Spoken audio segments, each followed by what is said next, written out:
Screen మీద మీరు చూస్తున్నటువంటి డాక్టర్ కేవలం ఆయన పనిచేసే హాస్పిటల్లో కాకుండా మొత్తం హాస్పిటల్ వ్యవస్థ ఎలాగుంది, వాళ్ళు ట్రీట్మెంట్ సర్జరీల పేరుతో హాస్పిటల్లో పేషెంట్స్ తో వ్యాపారం ఎలా చేస్తున్నారనే విషయం క్రిస్టల్ క్లియర్ గా చెప్పేశాడు మన డాక్టర్.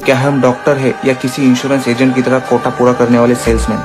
హాస్పిటల్లో వైద్య వృత్తిలో ఉన్న నేను డాక్టర్నా లేకపోతే ఇన్సూరెన్స్ సేల్స్ ఏజెంట్నా అనేది నాకే అర్థం కావట్లేదని ఆయన అన్నారు. హాస్పిటల్ యాజమాన్యం ఏదైతే ఉందో ఈ డాక్టర్స్ ని పిలిపించి, ఏమయ్యా ఎంతమంది కొత్త పేషెంట్స్ వచ్చారు, ఎంతమంది కొత్త పేషెంట్స్ ని నువ్వు తీసుకొస్తున్నావు, ఎంతమంది పేషెంట్ కి అవసరం లేకుండా ట్రీట్మెంట్ ఇస్తున్నావు, ఆ ట్రీట్మెంట్ ఇచ్చిన తర్వాత ఎంతమందిని నువ్వు సర్జరీ వైపుగా సజెస్ట్ చేసావు, వాళ్ళకి అవసరం ఉన్నా లేకపోయినా ఎంతమందికి సర్జరీ రాసావు అంటూనే ఒక సేల్స్ మెన్ అడిగినట్టు ఈ డాక్టర్ ని అడగడం ఆయన్ని కలిచివేసింది. పాపం ఈ డాక్టర్ నేను ఒక మనిషిని, నాలోనూ మానవత్వం ఉంది, మరీ ఇంత క్రూయల్ గా నేను బిజినెస్ చేయలేనని చెప్పేసి ఆయన క్లియర్ గా ఈ వీడియోలో మెన్షన్ చేశారు. ఈ విధంగా హాస్పిటల్స్ ఉన్నాయని చెప్పేసి చిన్న పిల్లడు కూడా తెలుసు, అదేం పెద్ద మ్యాటర్ కాదు. మార్కెట్ లో 100% గ్యారంటీ ఇచ్చే బెస్ట్ ఇన్సూరెన్స్ పాలసీలు, హెల్త్ ఇన్సూరెన్స్ పాలసీలు మీరు తీసుకోవడం బెటర్. సబ్స్క్రైబ్ பண்ணுங்க.